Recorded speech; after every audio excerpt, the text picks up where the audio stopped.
Okay guys, so the aim here is to maximise the value of your catch. Okay, so we're ready to here in terms of the start. We ready guys? Everyone's given up their cards guys? We're cool? Okie dokie guys, on the count of 3, Jay. 1, 2, 3, go.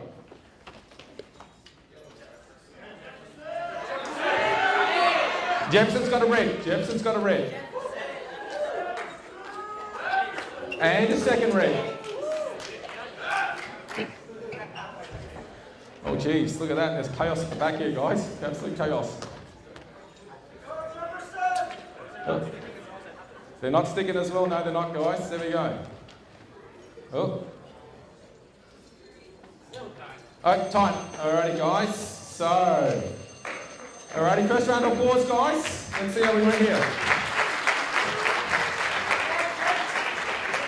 Hey, guys, none of you bothered to look up here, guys. There's a red float down here all by itself. Look at that, guys. It's a fair way to come, though. It's a fair way to come. Just bear that in mind, second round. Alrighty, so let's start. We'll start with Jefferson here, mate. Alrighty, so show me your little fish. 3 blue and 2 red. 3 blue, 2 red. Alrighty. Wow. That's not bad. That's first round. Alrighty, guys. We could be on world record pace here. Jackson, you're next, mate. What do you got? 2 reds, 1 blue, and 1 silver. 2 red, 1 blue, 1 silver. 2 red, 1 blue, 1 silver. Not bad as well. Good work here, guys. Alrighty, Rosemary, you're next. 2 red and 2 blue. 2 red, 2 blue. Excellent start, Rosemary. 2 red, 2 blue. Okay, and William, who is giving himself a clap. Go.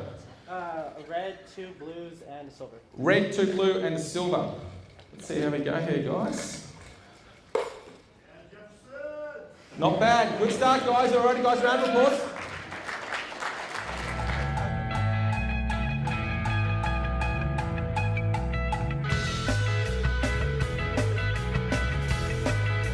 So guys, each fish effectively now is worth double. The red is worth 4,000.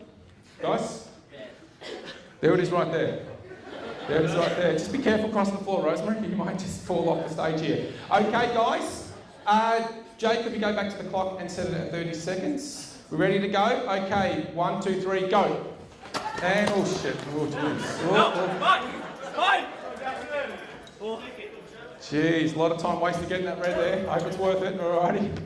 It's worth it. Alrighty.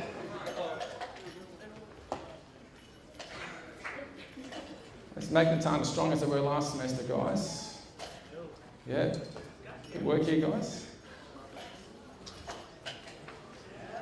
Okay, alrighty, and stop. Yep, stop. Alrighty, guys, good work there. Round of applause, guys. Okay, so now Jefferson, we're going to keep you to last here. It's like Eurovision Song Contest. When you know someone's going to win, you always keep them last just to keep them waiting. So we'll basically work our way up in descending order. William, you're 4th, not last, 4th. So you can go first, mate. How many have you got? Which colours?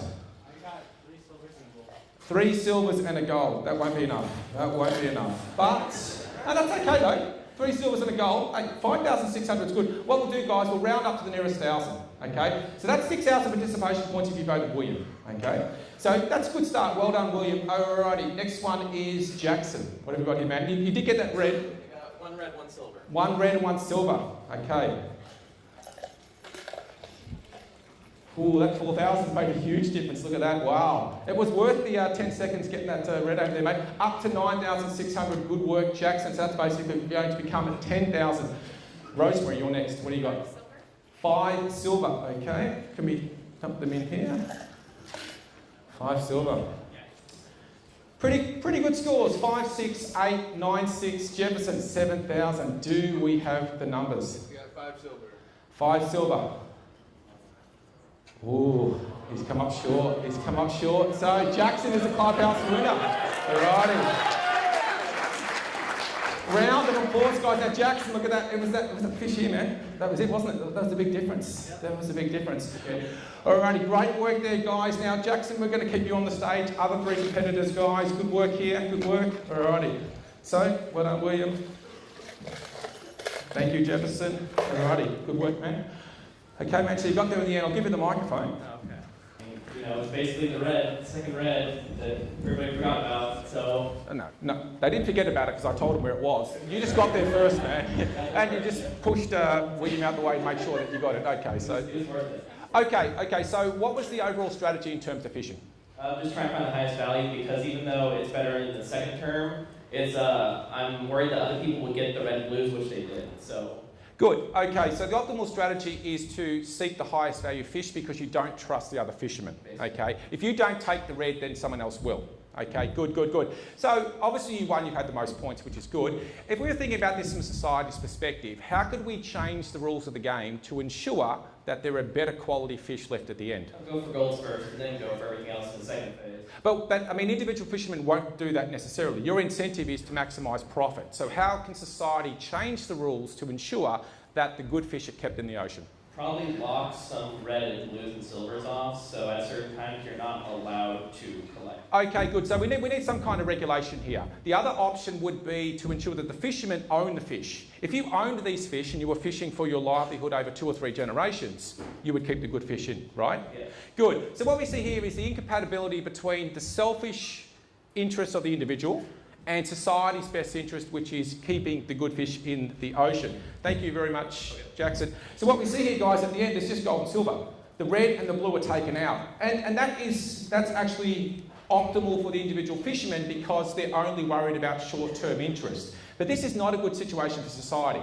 If we think about fishing as people's livelihood, what we see here effectively is that the livelihood is taken away over time, that only the crappy fish are left in the ocean at the end. So that brings us on to sort of the moral of the story here, which is the last slide here, guys. Okay, so what we see here, this is a good illustration of tragedy of the common. So how do we overcome this? How do we stop the fishermen taking the red and the blue out of the ocean at the start? It requires some kind of intervention. Taxes would be one off method. Okay. The government could tax fishermen who extract the highest valued fish early to give them an incentive not to do so. Regulation. They may actually restrict the amount of fishing that's allowed to be done. The most important proactive management here is transfer of the ownership. These 4 fishermen are competing to take as much out as possible. Therefore, played off against one another, the dominant strategy is to take the good fish out early.